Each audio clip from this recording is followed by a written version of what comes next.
Well, a bill that would overhaul the nation's immigration system is showing signs of stress fractures after Speaker John Boehner said he didn't see a way to bring the bill to the floor without support from the majority of Republicans. The proposed bill would give undocumented immigrants provisional legal status and with it, a path toward health care. But in an interview with ONR's Dick Pryor, Oklahoma Watch reporter Chase Cook explains that even if the bill were to pass, there are still a number of caveats to health care access for undocumented immigrants. Chase, we should point out off the top that the federal government does not offer undocumented immigrants with federal health care, correct? That is true. So, in a proposed immigration reform bill, immigrants who have provisional legal status and could legally hold jobs cannot get Medicaid. They cannot get Medicaid. They will be denied Medicaid while they're in provisional status, and even while they're in legal status, which is part of the immigration or the welfare reform that happened in 1996. Are the rules different for younger immigrants?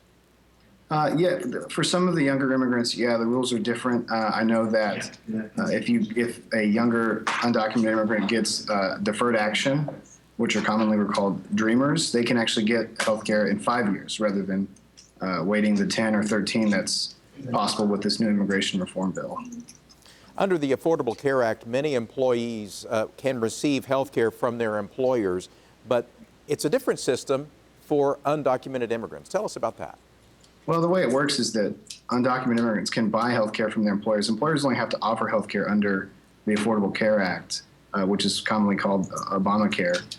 They can buy the insurance, but the problem with undocumented immigrants is they don't get any subsidies as part of this immigration reform if it's passed this way. So they have to pay the full price, whether it's from their employer or whether it's from the exchanges that'll go live in October.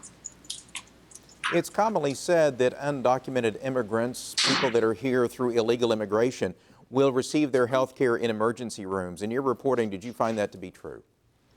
Yeah, what happens is, once they get really ill, they have to go to emergency rooms, and a lot of times they can't afford that. So it's publicly subsidized, and it happens to a lot of other uninsured citizens as well, but especially in the undocumented community. They get health care, so they go to the emergency room, and we end up all paying for it. Are there any other realistic options for people in that community? They can always leverage free health clinics that, whether it's private or public institutions provide. A lot of times it's partnerships. There's also the opportunity for them to go to urgent care clinics, which are private clinics that are cheaper. And a lot of the communities, churches, charities come together and provide them aid, which has been really helpful. But that doesn't help them with any kind of long-standing effects such as heart conditions or diabetes. How does the access to health care for undocumented immigrants affect the overall health care scheme?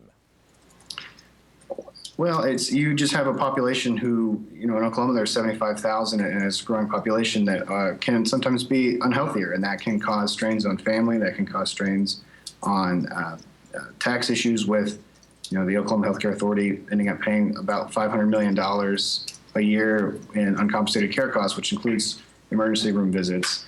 And it just leads to a generally unhealthier population and sometimes increased taxes if it's not managed well. You found a man that is refusing medical attention for his diabetes. Tell us his story.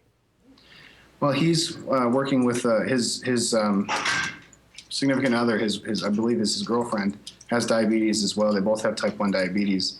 And he's refusing care because he seems to either be afraid of visiting the clinic and being found out as an undocumented immigrant, or he just doesn't think it's as serious as it is. And type 1 diabetes is an incredibly serious issue, and borrowing medicine or insulin from your significant other is not the proper way to treat that medication, for that disease. Is there fear involved in not receiving treatment?